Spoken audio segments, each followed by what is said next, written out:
Next हमारे पास जो है वो है हमारे पास ट्रांसमाइग्रेशन या डायपेटासिस। सही है, जब भी ल्यूकोसाइट बाइंड करेगा एंडोथेलियम सेल्स के साथ तो मूवमेंट होगी किस चीज़ की, ल्यूकोसाइट्स की, जो कि अटैच होगी किसके साथ, एंडोथेलियम सेल के साथ, और वो माइग्रेट करेंगे कहाँ पे, इंटरस्टिशियल स्पेसिस के अंदर।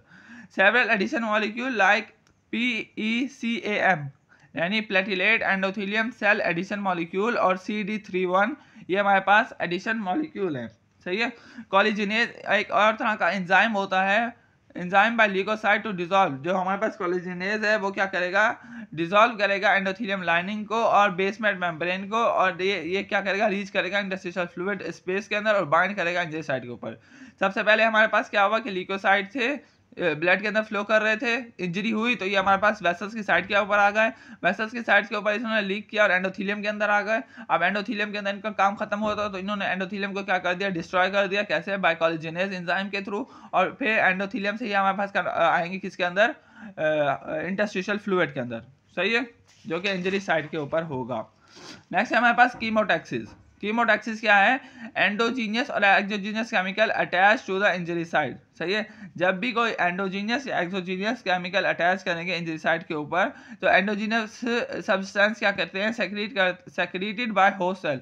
एंडोजीनियस सब्सटेंस क्या होते हैं, सेक्रेटेड होते हैं क्या से, होस्ट सेल्स के अंदर। इसके अंदर आते हैं हमारे पास cytokines, mast cell, metabolites of arachidonic acid give rise to the signal leukocyte. ये हमारे पास क्या करते हैं, सिग्नल देते हैं ल्यूकोसाइट्स को कि हमारे पास इन्फ्लेमेशन हो रही है और यहाँ पे आके आपने अटैच होना है। नेक्स्ट है एक्सोजीनियस। एक्सोजीनियस जो होते हैं ये सेक्रेट होते हैं फॉरेन पार्टिकल्स के through.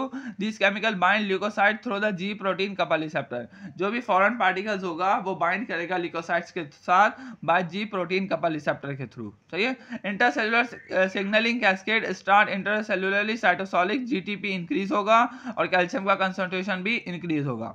They activate several kinases as a result polymerization of actin, जिसके रिजल्ट के अंदर क्या होगा, हमारे पास पॉलीमराइजेशन होगी एक्टिन की और मूवमेंट ऑफ ल्यूकोसाइट होगी कहाँ पे, इन्फ्लेमेशन साइट के ऊपर।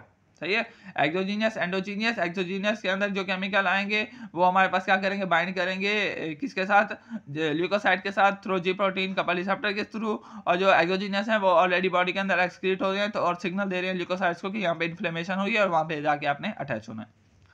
नेक्स्ट है हमारे पास recognization of offending agent.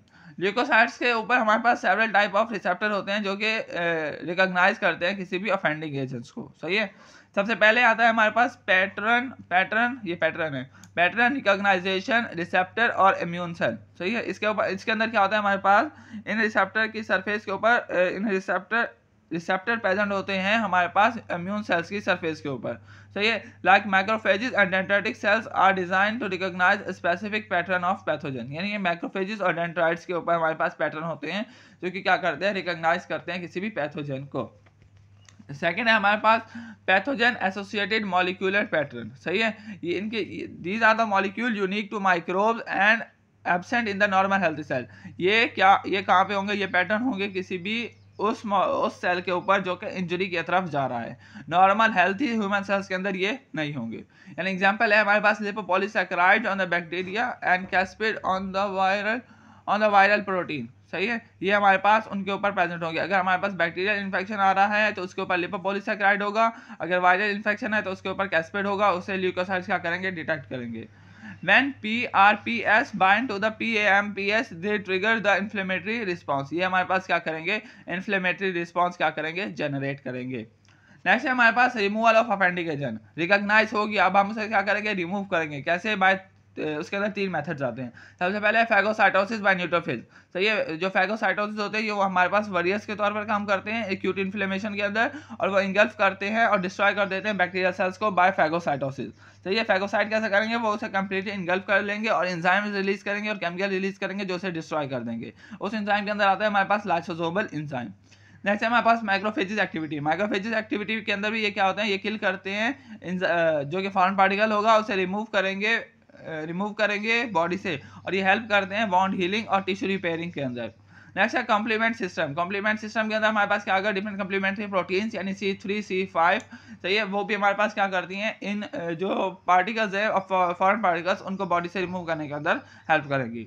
Antibody mediated removal. Antibody mediated removal के अंदर क्या होगा कि जो हमारे पास फॉरेन पार्टिकल है वो हमारे पास वर्क कर रहा है एज एंटीजन के तौर पर, सही है, तो उसके रिस्पॉन्स के अंदर हमारे पास स्पेसिफिक एंटीबॉडी प्रोड्यूस होगी कहाँ बॉडी के अंदर, सही है। अगर तो वो फर्स्ट टाइम का इन्फेक्शन है, सही है, तो वो हमारे पास क्या बी सेल्स हमारी बॉडी के अंदर होते हैं जो कि एंटीबॉडीज की प्रोडक्शन करवाते हैं, तो वो उसका रिकॉर्ड क्या कर लेंगे, स्टोर कर लेंगे और मेमोरी फॉर्म कर लेंगे उस स्पेसिफिक इन्फेक्शन के खिलाफ।